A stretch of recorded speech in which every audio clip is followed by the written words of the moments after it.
Paper leak के मामलों के बाद अब शिक्षा व्यवस्था को लेकर एक नया विवाद सामने आया है। कांग्रेस ने आरोप लगाया कि एनसीईआरटी की मूल किताबों की कमी ने नकली और पायरेटेड पुस्तकों के कारोबार को बढ़ावा दिया है।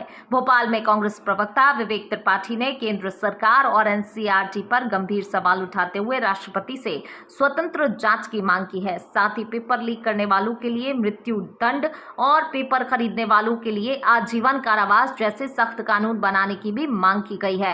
आखिर क्या है कांग्रेस के आरोप और क्या कहता है एनसीईआरटी का सर्कुलर, देखिए इस रिपोर्ट में।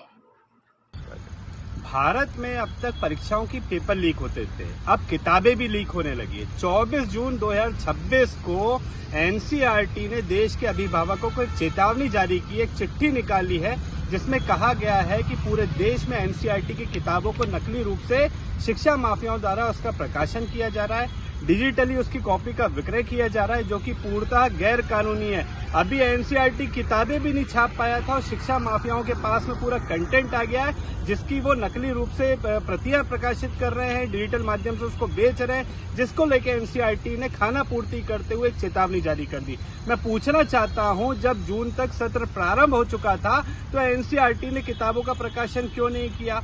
जब आपको पता है कि पूरे देश भर में पायरेसी हो रही है, नकली किताबें छापी जा रही है, तो आप कानूनी कार्रवाई क्यों नहीं कर पा रहे हैं? आप इन शिक्षा माफियाओं की कमर क्यों नहीं तोड़ पा रहे हैं? आज पूरे देश भर में शिक्षा माफिया करोड़ों अभिभावकों को लूटने का कार्य कर रहा है। शिक्षा माफियाओं की जड़ें इतनी गहरी हो चुकी है कि वो पूरी शिक्षा व्यवस्था को चला रहा है। तो उस पर अंकुश लगाने के लिए भारत सरकार ने क्यों कड़े कदम नहीं उठाए, कोई ठोस कार्रवाई क्यों नहीं की, शिक्षा माफियाओं पर अंकुश क्यों नहीं लगा पा रहा है? इस पूरे गंभीर मामले को लेकर हमने माननीय राष्ट्रपति महोदया से गुहार लगाई है। हमने चिट्ठी लिख के उनसे कहा है कि इस पूरे गंभीर मामले में हस्तक्षेप करें, एक उच्च स्तरीय जांच कमेटी बनाई जाए जो कि माननीय सर्वोच्च न्यायालय के जजों की अध्यक्षता में हो, जिसकी सीधे तौर पे निगरानी माननीय राष्ट्रपति महोदया करें। क्योंकि आज पूरे देश भर में पहले पेपर लीक हो रहे थे, अब किताबें लीक होने लगी है। ये बहुत ही गंभीर विषय है, इस पे हस्तक्षेप होना चाहिए और शिक्षा माफियाओं पर जब तक कठोर कार्रवाई नहीं होगी तब तक पूरे देश भर में शिक्षा माफिया अभिभावकों को लूटने का कार्य निरंतर जारी रखेंगे।